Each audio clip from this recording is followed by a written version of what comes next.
we got some good shit here. Good shit, pal. Good shit, pal. Oh, good. There's some good shit here. Good. I'm sorry, good. Go ahead and share all this. Share all this monster goodness. Oh yeah. So we talked about the live stuff here. Is that what you want to do? We should. Talk about live, and then we'll go into. You're getting fired up here. I'm sorry, man. It just kind of rolled up into this. Is what the fucking podcast is for. I know, but it just kind of started just like boom out of the bat. I was going to tell you stuff before the podcast, but I'll tell you after. But anyway, yeah, live. You know, you and I. Let's talk about that first match in the first round of that tournament, that Queens tournament thing. Zelina Vega against Toni Storm, and I was texting you, and I go, well, they really owe Zelina Vega one because she got fucked over pretty bad on that 9/11 show, that pre-9/11 show at Madison Square Garden, where they pulled her, and then of course the next day she's out there reading the name of her, her dead father and stuff, and so you're like, they kind of owe her one, and you were like, right. I think they're gonna push Toni Storm now, and then boom, and like 2 minutes later, 1, 2, 3. So yeah, so it kind of started there, yeah, and then the next match was Carmella and Liv, and I'm thinking, and what did you go with Carmella on this? Is that what you said, or? I said that Liv needs it. I mean, I'm getting bored with Carmella getting all of this stuff, and we were talking before we just started the podcast about how they've completely screwed over Liv, and now that the Riot Squad has been broken up and Ruby's killing it over in AEW, and she's like the talk of the town, they can't figure out what to do with Liv. I thought they were going to try to make her into the sexy person, and now she kind of looks like a junior varsity version of Alexi at this point. I mean, a little bit is what they're trying to do. A little bit. I mean, they don't really know her character, man. Her character's just kind of. They don't know. That's the thing. This just in the varsity version of Lexi ain't working that well. I'm sorry. No, you're right. But Liv, yeah. So and the next match was Liv and Carmella, and you said that, and I'm like, I said, yeah, I could see them finally pushing her now, Finally. So, and lo and behold, she loses to Carmella, and I'm like, what the hell? There goes that. So then I'm started paying a little more attention to Twitter and stuff to see what other people were thinking, because to me that was obvious. There was something going on. What? And the thing that made me think, okay, now there's no storyline here. There's no let's be sympathetic toward Liv storyline going on here, like you know what I'm saying, like the underdog kind of thing. You didn't get that vibe or the verbiage from the announcers, so you knew something wasn't right. I did. I mean, I thought that's what I'm saying. And I thought it was obvious. So I started looking around, and I saw a few things, and then I saw this thing about and I know a lot of people follow Liv on social media, Instagram particularly. And I think it was Instagram, actually, that Laurinaitis pulled her back aside, apparently, supposedly, theoretically, and said to her, this is prior to the Carmella match, prior to the tournament thing, and said, all right, need to, nip this in the bud right now. No more, hanky-panky here with fucking Britt Baker. Dr. Britt Baker at DMV. Dr. Britt Baker, yeah, from the enemy. The people that don't matter. Remember the organization that doesn't matter. Because by the way, Johnny Ace, this is the problem with the organization, is that your people are consorting on social media with somebody else from another organization. That is the big problem in World Wrestling Entertainment right now. Thank God you're on top of it, John. Thank God. I know. I mean, they brought you back for a damn reason, right? He's fucking Barney. He's like the Barney Five for the WWE. I'll tell you what, citizens arrest. Citizens arrest. They're gonna have him out there. We gotta nip it in the bud. But this is what this reminds. You know what it reminds me of?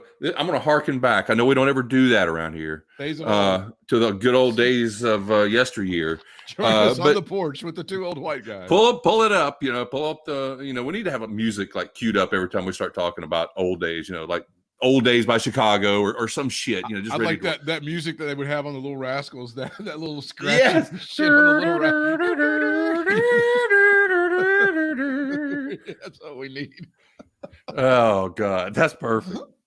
So this reminds me of like the old days of like when there were 3 networks, like CBS, ABC, NBC, pre Fox. I mean, cable and all that. So it was just those 3 networks. So it was like rare to have anybody mention a show or, God forbid, the network letters on another network. Like if you're on CBS, you better not say NBC or ABC. Yeah.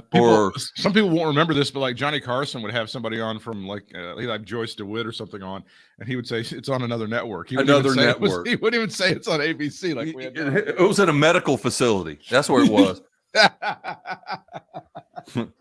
So this, and I think it even goes further than that, because these are the networks getting all pissed off about it, because these actors, they can't help.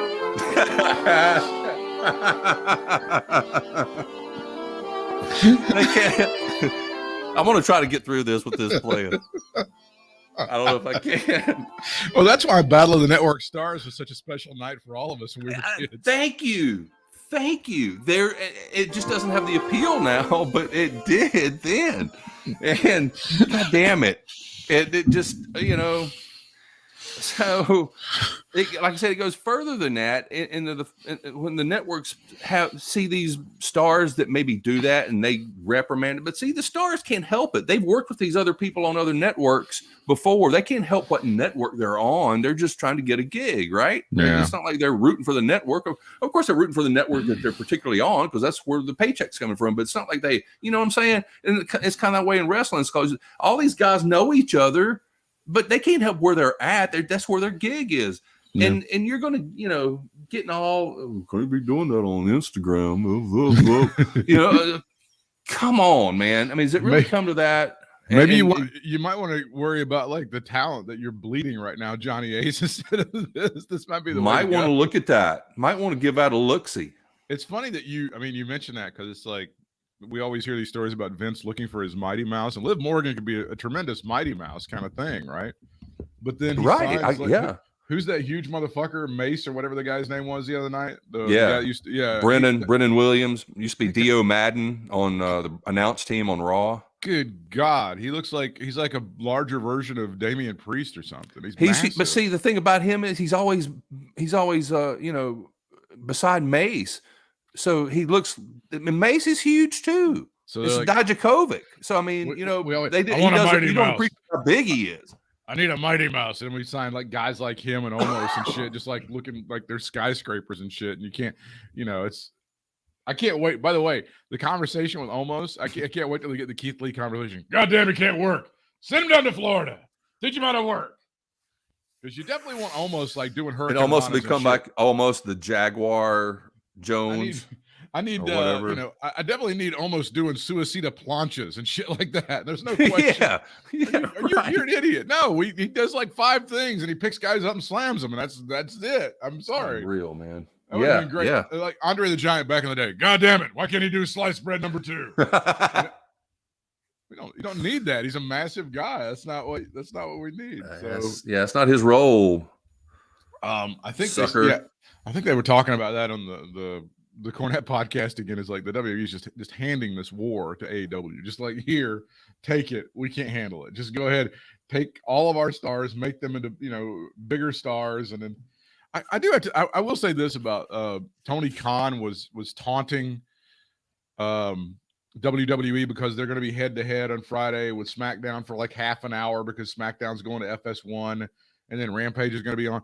It's just one of those weird things, right? So, yeah. And it's like, why are you? I mean, and Tony Khan's like, I can't wait. It's going to be great competition. Like, why do you do that? I mean, I'm like, my God, what a piece of shit that guy is. How can you're supposed to be above that. You're not supposed to taunt and stuff like that. Jesus Christ. Again. So you took that as taunting? Did he taunt? Did he actually taunt? I haven't read this. He's a billionaire. Why does he even give a shit about it? I look forward to competing against you for half an hour. So he just comes out and says this. He just comes out and says this. Nobody asked him about it. He just voluntarily says this. It's spontaneously offered on Twitter. Like you're not a 15-year-old kid, dude. Yeah. You're a billionaire that's running like 2 things. And on that note, I think the Jaguars are actually losing, so I have to address something, because I've been making fun of the Jaguars and their I noticed that. I've been making fun of their little situation with Urban Meyer, and something happened with my team. And John Gruden, they found some really awful racist tropes from 2011 email. It's not excusable, and his excuse was pretty bad, and I don't know. I was younger, back in my younger days. Well, he was when he was 35 or whatever, 45. He wasn't even in the league, which makes it even weirder that he would go after this guy. And then the head of the no doubt, NFL, man. The head of the NFL Players Association is a black guy, and he made a comment about the guy having lips as big as the Michelin Man, which is pretty ugly, racist imagery. That's what I'm talking about. That's what I'm talking about. It's awful shit, and I won't in any way excuse it or anything like that. And then he said something like he's always considered people who lie to have rubber lips, and I'm like, John, just stop. Just stop. Just stop fucking digging your hole. And now apparently there was he said something inappropriate or cursing about Roger Goodell, but I don't think it was nearly as awful or as racist as that. So people have been like, see, and I don't know what the appropriate punishment is. The NFL, it looks like, will not dole out punishment because this happened when he was working for ESPN. But I mean, I think it's appropriate for Mark Davis to do something, because I believe there might be a couple of gentlemen in the locker room who might have some questions. I imagine so. I would, if I was a player for the Raiders and I had a different pigment of skin than I do, I might be like, hey, about that email. Yeah. Hey, yeah. Excuse me, sir. The guy who tells me what to do every day. Could I ask you a question? $10 million a year coach. Let me ask you a question here about this whole, please. This whole big lips. Indulge me. Yeah, we need to talk just a hair about this, if you don't mind, player. So I don't see. I hope, and I've always been particularly proud of the organization because this was the first team to hire a black head coach. This was the first team to have a Hispanic head coach.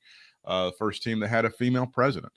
So they've always been very progressive in their thinking. I believe you met the Hispanic head coach. Am I wrong? I did. Right? It was a lovely man, dapper, just went into the Hall of Fame. They got him in before he died. So kudos on improving on the Kenny Stabler situation. Nice job on that one. Yeah.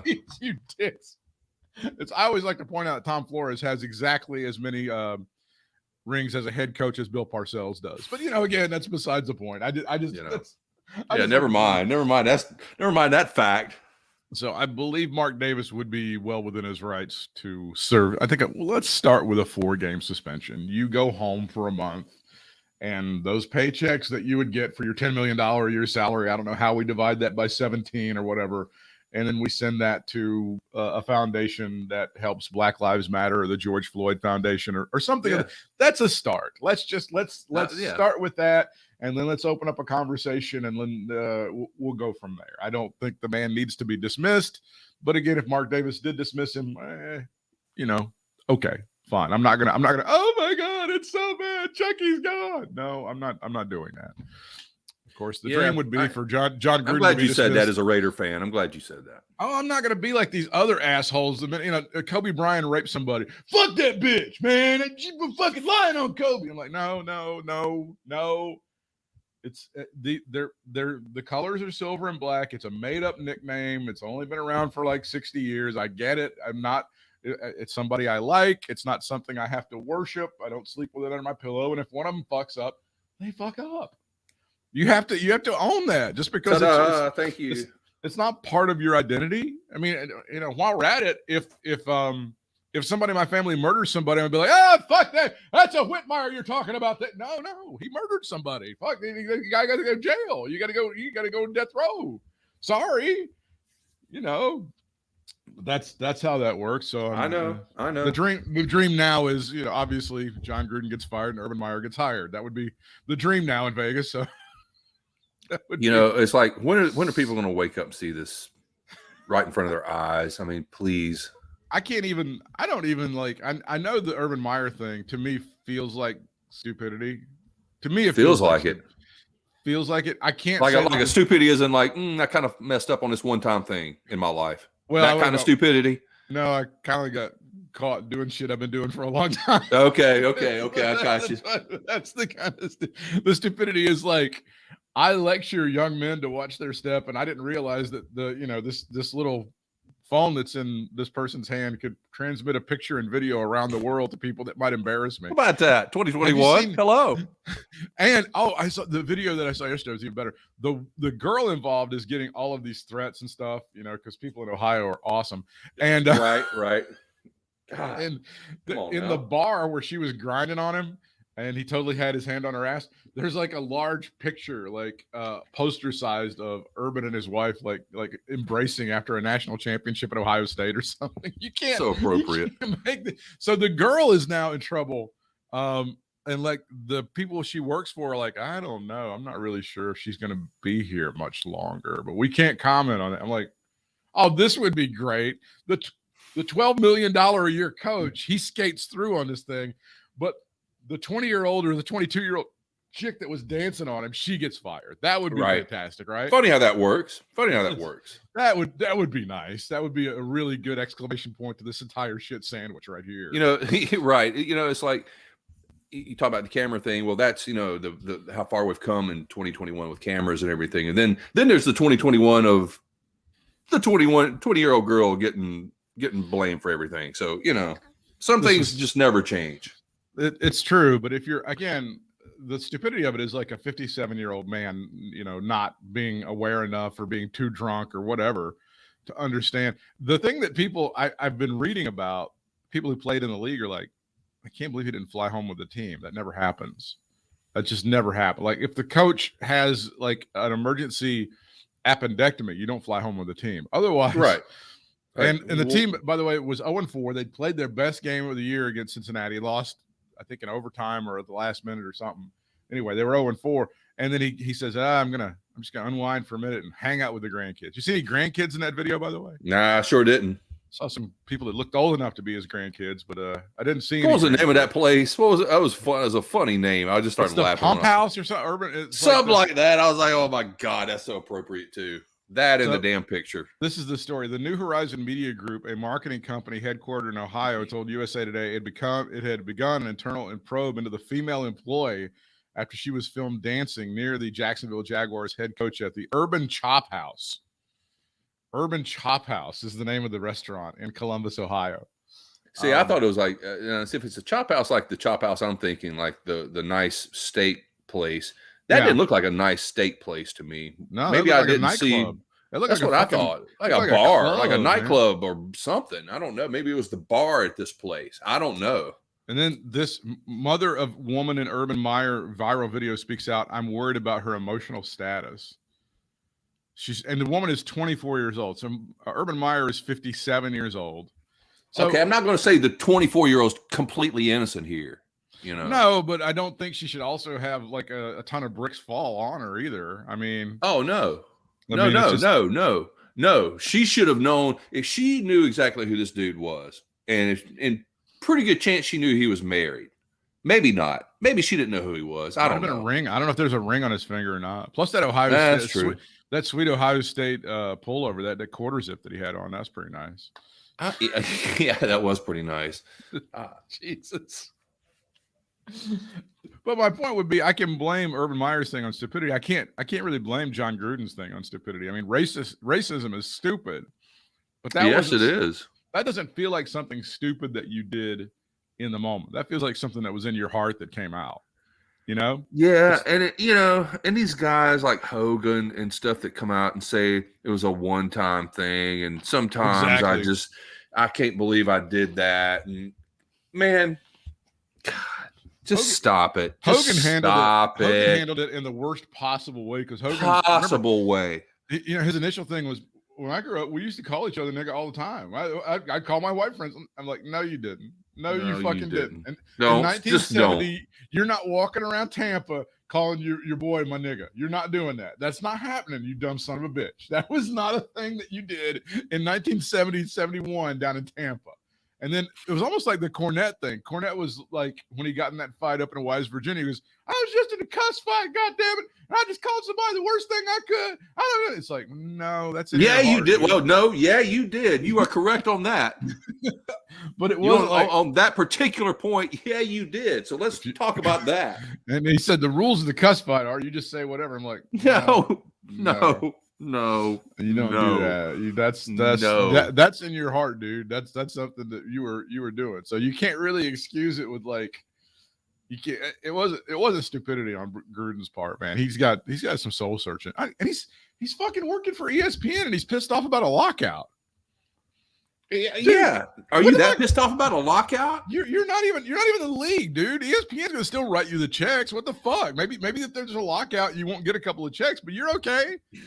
It's like during that period of time, I think he was the highest paid guy at ESPN. I think he was like number one. Probably. Yeah. Well, I mean, that's why he got the gig that he got when he come out, you know? Yeah, exactly. Because he got so popular on there. But you know, it's just like we're talking about the Hogan and anybody else. It's like you hear these one thing that they said, but come on now. Yeah. How many really have they said that nobody else heard except a few people around them, you know? I mean, I'm fully of the opinion that nobody's perfect. Everybody has had moments. Everybody has told like a racist joke or laughed at a racist joke or something like that. I'm not saying any of that because I even think anybody of any there's nobody perfect. I'm sorry. Right. Oh, I know. Trust me, I know. Believe me, I agree. But also, it's like once you realize, you know, how harmful this imagery and stuff is, you certainly don't write in a fucking email. It's like, you know, like, hey, here's something great. I have a problem with this other person, so let me go to the most racist thing I can possibly say. Here, let me put it in writing so it'll be on a server forever. Let me reach way down in this barrel here. Can't you just you just do what we do is you insult their intelligence. I don't understand. You insult their intelligence and perhaps their manhood. It's more fun. I was wondering what we were going to talk about, and then I was like, oh shit, the Brian Last stuff is fantastic.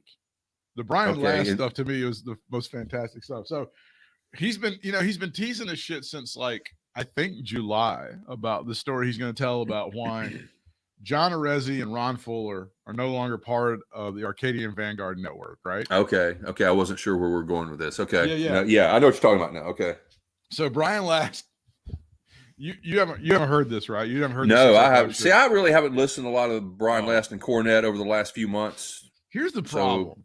Here's the problem with six, because the new episode of 605 is fantastic, and he's got an interview with Tim Hornbaker, who's he's got a new book about the Nature Boy Buddy Rogers, right? He's got a new book about him, so. Okay. It's really that interview is going to be buried because of all the other material that's on this fucking podcast. Hornbaker writes really good books, right? Okay. Here, the name of the book is Master of the Ring: The Life and Times of Nature Boy Buddy Rogers. And Hornbaker writes really good books. And if you get a chance, listen to the interview. But the middle of the 605 Super Podcast, he comes on. He's got Lou Kippelman, his producer, on, and he's got Stephen P. New, of course, the great consigliere of the Arcadian Vanguard and Cornette and everything, right? The greatest attorney in the history of West Virginia for sure, Stephen P. New. No doubt. And if I ever run into any legal problems, I'll probably give this motherfucker a call because he sounds like he was at WrestleCade like 2 years ago. He had a booth at Wrestle. Yeah, he had a booth set up. No shit. Yeah, he did. He might be. I don't know if he's gonna be there again this year. I don't know. He's like a huge fan and shit. So he goes, all right, I kind of teased this on Cornette's deal, but this is the reason that fucking Arezzi is no longer with us. So when he started fucking with Arezzi a few years ago and having him on 605, Arezzi's like, man, I want to do something with you. I want to do something with you, Brian. And we'll just do like, I've got all these tapes from the old Wrestling Spotlight and we'll just do them. And he goes, fine, we'll do something. But then all of a sudden he goes, there's this dude down in Alabama who's really fucking rich and shit. And he's like trying to, he's talking to me and stuff. And Brian goes, okay, we'll go see what the dude wants. And he never says Conrad's name. He never says Conrad's name. Last doesn't during the entire podcast, but it's like so fucking obvious that it's Conrad. And later on, he makes fun of Conrad's voice and said instead of ad-free shows, he calls it ball-free shows. And he says, I think he called him a castrata, which in Italian means someone who's been castrated. Damn. He goes, you don't get that voice for a reason. I went, oh, geez. Oh, Lord. Conrad has no bass in his voice. Okay. So Arezzi goes and he talks to Conrad, and I had heard this from another source. I'd heard this from another source. Apparently, Connie is obsessed with fucking Brian Last. He's got a single white female thing going on with Brian Last. I can't explain it. Really? Yeah. I had heard from another source who was hanging out with Conrad one time, and he goes, "God damn that fucking Brian Last," and the guy goes, "You know what? Brian Last doesn't have millions of dollars. You fat ass, get over it." You know. So Arezzi comes back to Brian and to Last, and Last goes, "Well, what did the guy say?" And he goes, "Dude, it was all about you. He wants to. He invited you to StarCast, and you never emailed him back or responded. He wanted to advertise on Cornette's podcast. You never responded. He just wants to work with you on stuff. And what should I tell him?" And Brian Last goes, "Tell him whatever you want." And then Arezzi goes, "Well, what should I say?" And Last goes, "Nothing." And then Arezzi goes, "Well, what should I tell him?" And Last goes, "Tell him anything you want." And he said they went around and around like this for a while. He goes, "I just don't." Last just doesn't like the content that Connie puts out, and he says it's like historically inaccurate. And apparently, a few years ago, Pritchard had approached Brian Last about doing some shit when they were going to take her. And he said that his words, Pritchard's words at that time, were that he and Connie were going to be the Vince McMahon of podcasts. And Last is like, "Nah, I don't like what you guys are doing, and I consider what you're doing to be garbage content, and I'm just not interested." So he didn't do that. So they had that one meeting, and then it just keeps, Arezzi kind of just keeps the door open. They're still doing the Wrestling Spotlight Then and Now, which was a really good podcast. Brian puts a ton of effort into producing it. His team has to produce it, script it out, get the clips ready, all the stuff they have to do. And they're devoting like a ton of time to it and stuff. But this Connie thing keeps creeping back up. And did you ever listen to that podcast a lot? The Resi? Ton. Yeah. Oh, did you? Yeah, it was really from, and also from, and I think you would enjoy it also from a radio guy point of view, because he's starting at this little shit AM station with awful equipment and stuff, and eventually he kind of graduates. He kind of gets the show in order to where it's not just like a shit show, and he gets it to a better station where it's technically a little bit better, and he kind of matriculates on. So it was interesting from that point of view, and there's some really, really good early appearances from like Mick Foley and Heyman is great on there and stuff, and it was very interesting. Okay. So Arezzi's getting in this thing where, he publishes the book, he monetizes that, and he's like, "Shit, I've just got all this memorabilia. I want to find a way to fucking, monetize on this shit, and I want to cash out." He said, "I want to cash out. I want to just go, and I want to live in Florida, just fuck around on the beach and go to Mets spring training games. That's what I want to do." So he's talking to Connie again, and Connie's like, "Well, I mean, we could do this and that." And he's got this, apparently John Arezzi's got this footage from Madison Square Garden of Andre the Giant, which is super rare. And then Pritchard and Connie are like, "Well, we can get you $250,000 for that." And Last is like, "Okay, I don't know how that's going to happen." And we've got this new ProWrestling.com website we're coming out with, and we can pay you like between $7,500 and $10,000 a month for content on ProWrestling.com. Shit. And then they're like, Rezzi's like, "I want to do a motion picture, a documentary or a biopic of my life." And Connie's like, "Well, shit, I can get you involved with that. I can hook you up with Eric Bischoff." So there was this weekend in Atlanta where Rezzi has driven down from Nashville, where he lives, to go see the Braves and the Mets. And he's hanging out. And fucking Bischoff calls him in the middle of the game. John fucking leaves the game. John Arezzi leaves the game. And then Bischoff has him on. There's some, I don't know.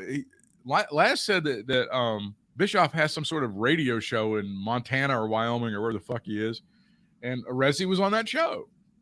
So Brian. So wait a minute, hold on. So he called him. Bischoff called him from his show to be on. I think he called him during the game, and he was like going to talk to him about the biopic and stuff. And so John leaves the game, and they're like, "Oh, hey, wait, my show's coming up. Why don't you be on my show?" So okay, he puts him on the show. He's like on the radio show. So Last is like, "It's really kind of not okay that somebody else is trying to poach one of my guys. I don't like that." And he's telling John, he goes, "Look, I want you to go talk to Connie, make the best deal you can.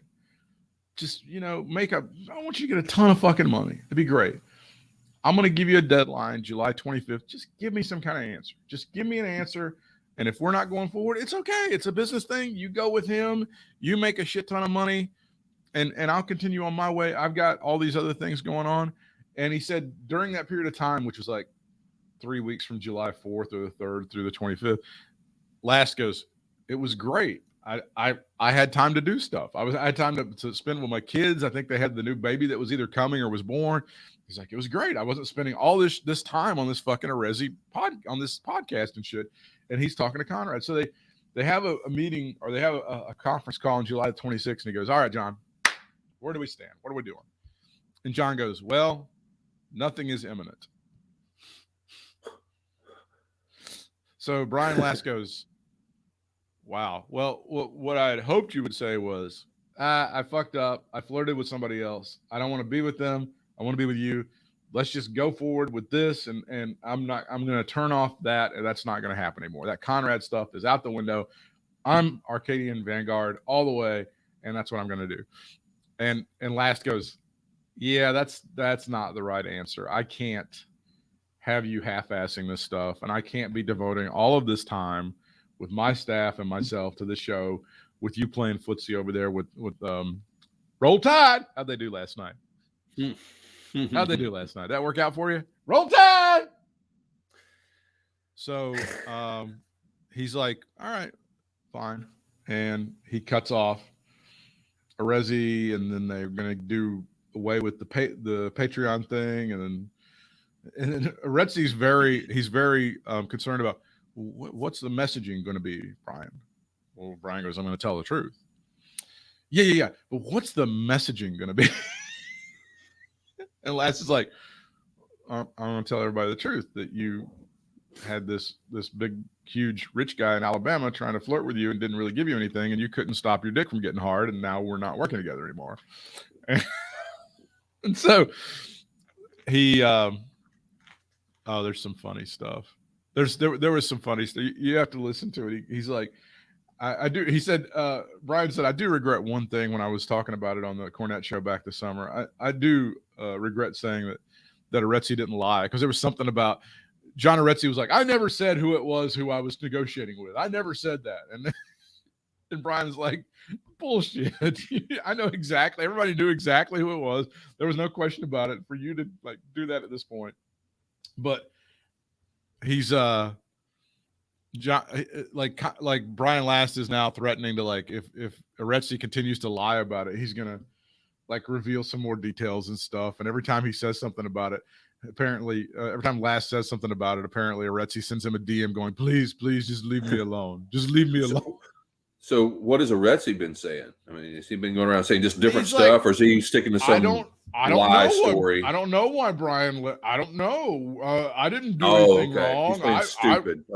Nothing. And I'll, from time to time, being the obnoxious prick that I am, I'll go on Arezzi's page and I'll go, I'm not being like, I'm not motherfucking him or anything. I'm like, I think it's terrible what you did to Brian Last playing footsie with Conrad like that. I think it's just terrible. And Arezzi will be like, where are you getting your information? That's not what happened. And it's like 100 times worse than I'm even like intimating, right? So then he wraps up the Arezzi part of it and he goes, and then the Ron Fuller part of it. This will blow your fucking mind. This will blow your fucking mind. So we haven't even got to Ron Fuller yet. Sheesh. Oh, and I just figured, it's no big deal. It was too much work. Ron didn't like the splits. Whatever. They went their separate ways. Right. Had more to it than that. So you remember the big gathering show in Charlotte this summer? Yes, I do. When Matt Cardona won, he won the GCW title over Nick Cage, and everybody freaked out and all that shit. That's not when he beat Nick Cage, right? Was that? Yeah, Nick Cage. It was. Okay, that's right. Couldn't remember. So, they had the convention there, and all the stars were there, and people are signing and all that shit. And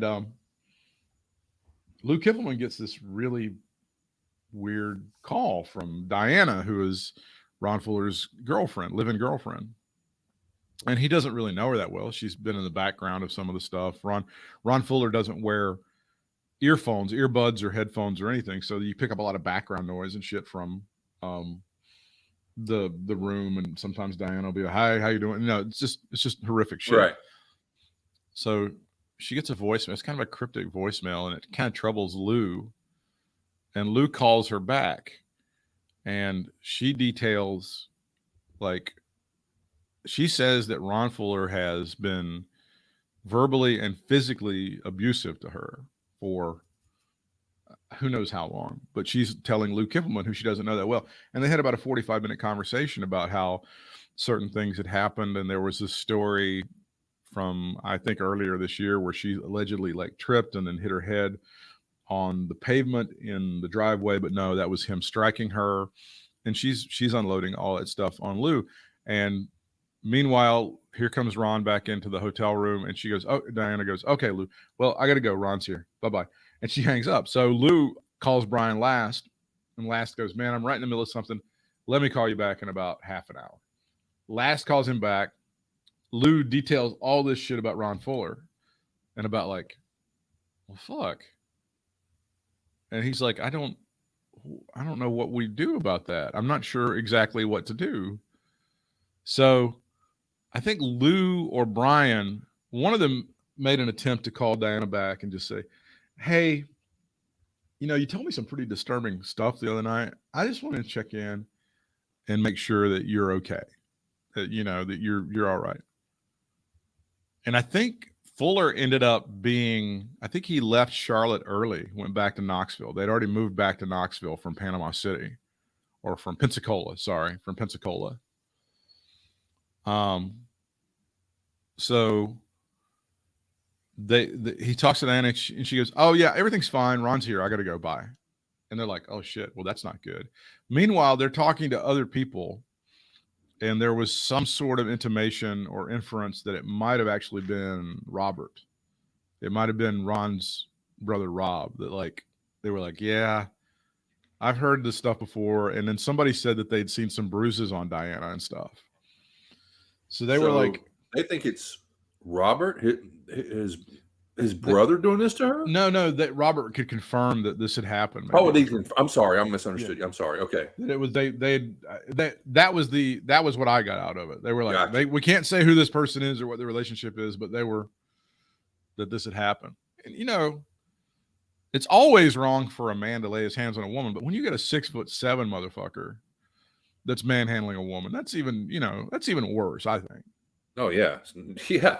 So they were trying to do something where they were like, "Okay, here's the deal, Diana." And I don't know if they texted to her like, "We're going to have a code word or something, and the mic's going to be on during the podcast. If you say this code word, then we're going to know that something's not right. If you say banana or something, something like that." And I don't think they ever got her to do that, and they never got her to do any of that stuff. And they were like, "We just don't know what to do." And as far as like, and they had heard through another party had given Diana some resources in the greater Knox County area where she could go in terms of getting some help for victims of domestic violence. But Ron Fuller had eventually, at the end of it was right around the same time as the Arezzi thing happened on July the 26th. There had been a lot of stuff going on with that Fuller podcast before this shit. Like, Ron was getting historical shit wrong, which is something you don't do with Brian Last. And then when he would be called out on it, he was insisting that it was like the truth. They would have to script the entire show to take Ron out of it a lot. Ron was insisting on the Super Studcast that like Brian do most of the heavy lifting on that. And then Ron started fucking with the money. The Patreon money was supposed to be split. Ron wasn't sending the checks. So that's when Brian Last goes, "Fuck it. It's over." And Ron sends him an email and goes, "I don't know what happened. I'm not sure what's going on. But can you still help me do this and put the thing up and do this audio?" And play the Arezzi card. Yeah. And then Brian goes, "Nope, we're done." And he's like, "Ron owes us like money. I don't think I'm ever going to see it." But that was, the end of it. Now, I'll say this from my point of view about the domestic violence stuff. As a 911 operator and dispatcher, and by the way, you got to see the Jake Gyllenhaal movie, The Guilty, on Netflix. Mm-hmm. unintentionally one of the funnier movies I've ever seen in my entire life. So he plays a cop who is demoted to dispatcher. Oh yes, that started off real well with you, I'm sure. They've had to correct that. They've had to correct that on Netflix and say that he was reassigned. Reassigned. Okay, that sounds so much better. Jeez almighty. And I'm gonna tell you this. This is just a sidebar, and I'll get back to the Brian Last story with Diana and Ron Fuller and stuff. I'm watching the movie and I'm going, okay, I'm going to keep an open mind about this. I'm going to keep an open mind. I'm going to look at this because I like Jake Gyllenhaal as an actor. He's always been very good in anything he's been in. He's really good. I'm just going to open because I know it's not going to be realistic to what we do. But if they did a movie that was 100% realistic to what we do, it would be boring as shit and nobody would watch it. Okay, right. I understand. And you can ask anybody in any profession if there's a welding movie out there. People go, that's not what welding's like. You know, all the doctors. Flashdance. Of course, that's exactly right. So I'm watching the movie. Within 5 minutes, somebody's overdosing, and he's saying, "Well, sir, you got yourself into this. It's your fault." You can't do that. What? Yeah, he's saying that to dudes. He's getting cops on the phone. This is great. He's trying to get the highway patrol on the phone. This was the most realistic thing, and you'll appreciate this. How hard is it to get the highway patrol on the phone? Oh Lord. Whether it's California, whether it's Nebraska, I don't give a shit. It's always hard to get those fuckers on the phone. He gets them on the phone. He begs them to shut down the freeway, which they won't do it. And he says, well, "What about air support?" Like he's calling air support. As a dispatcher, you can't really do that. Yeah, you can't suggest shit like that. He's getting cops on the phone going, "Go to the guy's house and kick the fucking door in." You can't do that. That doesn't happen. That doesn't happen. He's walking away from his position, allegedly, like as officers might have radio traffic, like, "Oh, I'm being stabbed by a gang." He's over fucking getting coffee, like just like walking up and get away from his position. So it's unintentionally one of the funny. I honestly, damn it, I'm a dispatcher. Me and my girlfriend, who was also a dispatcher, were watching it, and we were just dying for like the first 10 minutes because it's just like so funny. I can't imagine telling any of those guys what to do. Jesus, getting on the phone and telling the dispatcher I wasn't even a 911. I was even lower on the scale of a dispatcher. Right. I can't imagine saying that shit. Yeah, you tell the guy, "Get in your truck and you get back over there and pick up that mattress." That's what it would be like. You get back on I-40, you get back there and you get that mattress. That's what it would be like. That's exactly what it would have been like. You can't do that. You wouldn't do that. You just don't do that shit. So I looked at the Rotten Tomatoes reviews and some of them really nailed it. I can't think of anything worse that Jake Gyllenhaal's been in. I really can't. So what else? Was it just like it was like the life of a dispatcher kind of thing, or what was it more to it? It goes through like a day with him at work, and he's going through. He's got this one call that's really bothering him about this woman that's been abducted, and then there's a twist, and then it's just the stuff that he does is like completely. That's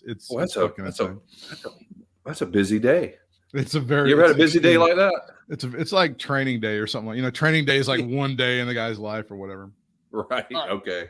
So as a dispatcher, I've received a lot of calls from people out of state that are hundreds of miles away from a domestic situation, and they don't have a lot of details. They might have, I need an address. That's the most important thing you can give me is an address. And then they'll say, "Well, I got a text from my sister and she says, help." And I'm like, okay. And if that's all you have to go on, that's all you have to go on. And you send the cops out there, and then they ask. And then if there's obvious signs of abuse, if the person has a black eye, if the person has, bruises and stuff, then, there can be some action taken legally. Right. Right.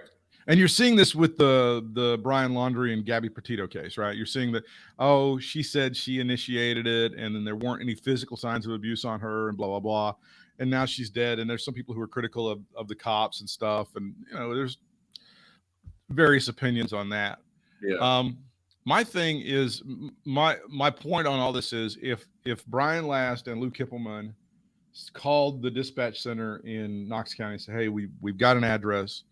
want you to go out there. There's a woman named Diana. There's a guy named Ron Welch, and she had this conversation with Lou, and there's been some allegations of violence, and we need you to send the cops out there and see what's going on. Now, if they get there and the cops see bruises on Diana, they see, welts on her face, whatever, then they can take some appropriate action and take out warrants and maybe get him arrested. If they get there, there's no signs of abuse, she denies the whole thing, then she may be in a worse position than she was before they called. Do you understand what I'm saying? Oh yeah. Oh God, yeah.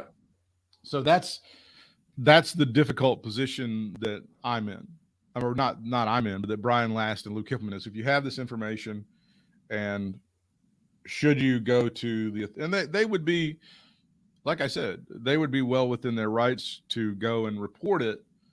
I don't know of a jurisdiction in America that wouldn't send an officer out to the house if they had an address. I think everybody would at least send an officer out there or two to question, hey, this is what's happening, and then split the parties up and go, hey, say and which is what they did in the Gabby Petito things. They got her in a separate little spot from the guy, and they were like, no, you tell us what's really going on. We can help you out. There's resources for you. But again, if the Knox County authorities go out there and she goes, nope, everything's fine. I don't know what they're talking about. It's everything's fine. Everything's kosher here. And those guys are just making shit up. Then yeah, she might be actually in a more dangerous spot than she was originally. Right. Absolutely. Shit. So that's the John Arezzi and the Ron Fuller story about why those guys are no longer on the Arcadian Vanguard network. That lived up to the expectation of man, what the hell happened? I was getting pissed at him because the thing kept getting delayed, and he has Stephen P. New on the line with him the whole time, so that if he fucks up and says something that's going to get him in some sort of legal jeopardy, they can edit it out, not put it out as part of the podcast. And Stephen goes, no, you're covered. You're telling the truth, all this stuff. And then as far as the Arezzi stuff, there was some allegation that Arezzi had made of a non-disclosure agreement. And Last is like, I never signed an NDA with anybody about that shit. Last goes, I've got some NDAs with some musicians, with some musical artists that I've had dealings with over the years, but I don't have anything. The other thing that, like, Diana was pissed off when Ron got fired from Arcadian Vanguard, and she was like texting Lou Kippelman like, Brian's a big piece of shit and he's buying this $1 million house up in New York or whatever. And she tells Lou, she goes, you better get something in writing. And Last goes, all right, Lou, you want something in writing? Write something up. I'll sign whatever you want. So I certainly hope that if there's a situation like this and it's very, very dire. Well, that is disappointing, serious. Man. I mean, in all seriousness, it's a lot more dramatic than I wanted it to be or expected it to be. I'll put it that way. I'll never give Ron Fuller another penny of my money. I mean, oh God, no. I was thinking the year I almost went to see him at WrestleCade one year when he was as Colonel. What's his face? Oh, that's Rob. That's Rob. Rob is the Colonel, whatever it was. Yeah.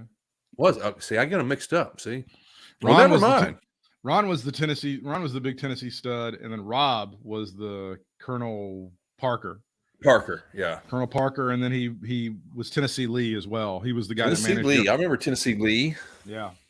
That's Rob, and we don't have any information about him being untoward toward anyone or anything of that nature. All right, well, good. Let's hope not. Not. At least somebody in that. It's the most bizarre thing to me. It's very odd. And then there were some also hints that Brian made about Ron's health not being that great, and the way he made it sound was like it was possibly something mental, like dementia or Alzheimer's or something like that. So now Ron's older, right? Is he? I think he is. Ron played a year of basketball at Clemson, and because there was no girls around, they were just transitioning from being a military school. He was like, "Fuck this," and he went down to Miami, and he played basketball at the University of Miami for 2 or 3, I think 3 years. And then his dad said, "Well, fuck this. You're going to go ahead and start making some money." We can now report that the Jacksonville Jaguars have lost their 20th consecutive football game. Congratulations. Titans 37, Jaguars 19. So Tony Khan's other project, kicking ass and taking names. 5. Doing some good. Losing 0-5. 20 I games in a can't. row. It's. I'm trying to make it 0-5, but I can't do it, You man. can't do it. It's all reversed. I don't think I still believe he's not going to last the season. I don't think Urban Meyer's going to last the season. That's my theory anyway. Nah, I can't imagine. But then again, I'm like, he may have fucked himself out of the SC job too. Well, if SC is smart, but they also hired other people, so I'm not going to get into all that. But then it looks very much like that job at LSU is going to be open as well. So that you think that might happen? Oh, Kentucky driving the nail into Orgeron's coffin last night. Holy shit! Man. Yeah, well, I mean, Orgeron, former USC head coach, by the way. Oh, that's true. He was an interim, right, for a while after they fired him. For a minute, and then they got Mr. Sarkisian coach. That's you can't really imagine Ed Orgeron. Like, how did he fit into Southern California with? You know, I just don't see that working in Southern California. What? What did you fucking say? Back to the wrestling. I did see. SmackDown did not have a lot of Roman Reigns on it. Not a lot. No, it didn't. It wasn't. I mean, it was weird. I'm like. No, I don't know. They had that one segment with Heyman and the Usos and talking about Lesnar and all that stuff. But there was the King of the Ring stuff. They did the Queen thing, and then the reason people watch SmackDown is the Roman and Paul show. That is the reason. Oh yeah, the Usos are fine supporting characters, but that's the reason you tune into Friday Night SmackDown. And I don't know what's going to happen when they go to. I mean, they're trying to stack this thing a mile high for this FS1 show, this SmackDown Super Show coming up on Friday. Did you see? I was just looking at, the reason that they have to move AEW Dynamite is because that NHL package on TNT. Right. So they're just going to eat it with that NHL package for the rest of the year. It's like 10 o'clock games right after Dynamite all season up until January the 1st. And then it's like double headers every Wednesday night. So I mean, I know the rights went up and all of a sudden there was a bidding war and there was a swoop in at the last minute. And they're like, the only thing that people are watching in real time is live sports. But you got to wonder, I just don't think the National Hockey League moves the needle that much. I just don't. I don't know, man. Apparently somebody thinks that hockey's made a, I don't know, resurgence or surgence or something into the sports media in the last couple of years. I don't know. I've just kind of got into it because my team is good. So of course I keep up with it more. Sure. But I don't know if that's it or not, man. I don't know if they see something or, the deal was just too good to pass up kind of thing for whatever. I don't know, man. That's a good question. It's I know it's a very loyal audience because they've gone from network to network to network and shitty presentation to shitty presentation. I guess the only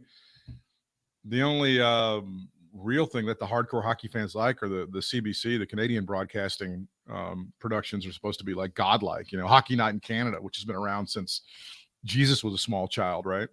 Yeah. Well, Sunday night, right?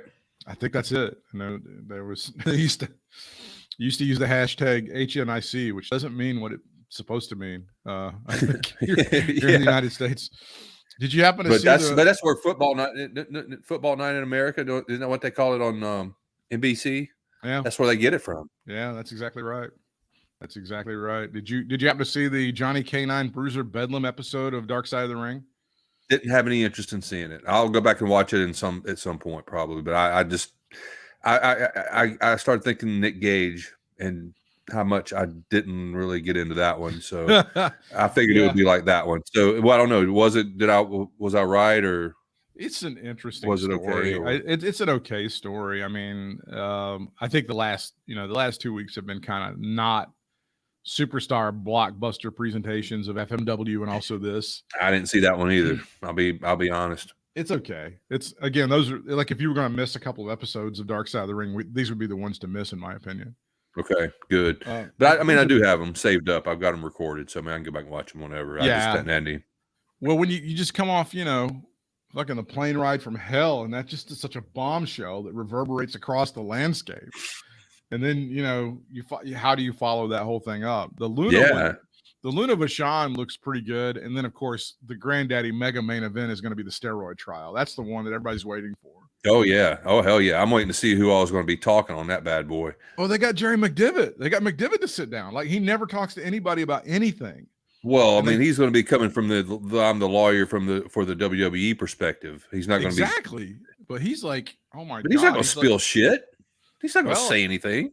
He is. He's going to say shit. I mean, because he's under no disclosure agreement. He's bigger than the brand. He doesn't need Vince's money anymore. He's not.